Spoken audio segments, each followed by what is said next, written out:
কি খেয়াল করেছিলাম? আমি প্রথমে একটা আয়াত পড়েছিলাম, ইয়া আইয়ুহাল্লাযীনা আমানু, আল্লাহ বলছে হে তোমরা যারা ঈমান এনেছো, ইত্তাকুল্লাহ, আল্লাহর তাকওয়া অবলম্বন করো, হাক্কা তুকাতিহ, আল্লাহকে ভয় করো যেভাবে আল্লাহকে ভয় করা উচিত, ওয়ালা তামুতুন, আর তোমরা মৃত্যুবরণ করিও না, ইল্লা ওয়া আনতুম মুসলিমুন, মুসলমান হওয়া ছাড়া তোমরা মরিও না। ও তোমরা যারা ঈমান এনেছো, ও তোমরা যারা নিজেকে মুমিন বলো, ওয়ালা তামুতুন, মৃত্যুবরণ করিও না, ইল্লা ওয়া আনতুম মুসলিমুন, মুসলমান হওয়া ছাড়া। এটা হচ্ছে আল্লাহর দাওয়াত, এটা হচ্ছে আল্লাহর ওয়ার্নিং, এটা হচ্ছে আল্লাহর আদেশ, এটা হচ্ছে আল্লাহর সতর্কতা বাণী যে শুনো, মুসলমান হওয়া ছাড়া মরিও না।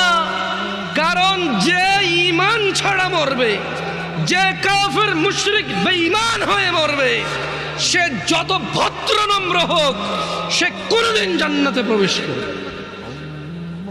আর মুসলমান ও যত খারাপ হোক কেন, তোমরা কি হাদিসে কুদসি পড়ো নাই?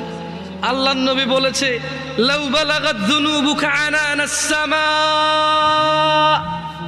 ও তোমরা কি হাদিসে কুদসিটা পড়ো নাই ছোট ভাই আমার, ও পর্দার ছোট বোন আমার?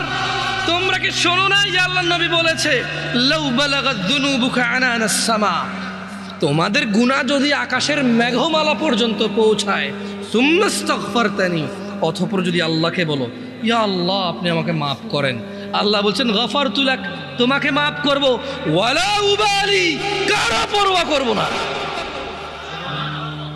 গুনাহ কোথায় পৌঁছাবে? আকাশের মেঘমালা কোথায়? তারপরে ক্ষমা চাইলে কে ক্ষমা করবে? কারো পরোয়া করবে? দরকার আছে উনি ক্ষমতা রাখে কিনা, খালাস হাদিসে খুঁজছি। তোমরা কি সূরা ফুরকান পড়ো না ভাই আমার? ওখানে কি আল্লাহ বলে নাই, ইল্লা মান তাব, অতঃপর যে তওবা করবে, ফিরে আসবে, ওয়া আমানা, ঈমান আনবে, ওয়া আমিলা আমালান সালিহা, ঈমান আনার পর কিছু ভালো কাজকর্ম করবে, ফাউলাইকা ইউবাদদিলুল্লাহু সাইয়্যাতিহিম হাসানাত, আল্লাহ সমস্ত গুনাহকে নেকিতে পরিবর্তন করে দেবে। তোমার গুনাহগুলোকে আল্লাহ নেকিতে করার সক্ষমতা রাখে কিনা? ওনাকে এটাতে বাধা দেওয়ার কেউ ক্ষমতা রাখে? কেউ প্রশ্ন করার ক্ষমতা রাখে?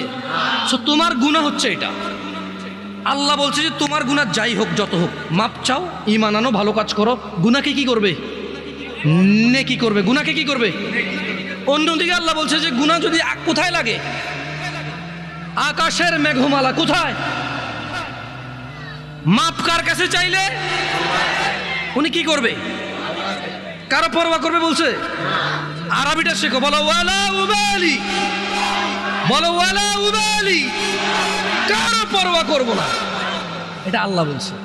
আল্লাহ বলছে যে বলো সুম্মাস্তাগফারতানি, যদি আল্লাহর কাছে ক্ষমা চাও, বলো যদি আল্লাহর কাছে ক্ষমা চাও, বলো গফারতু লাক।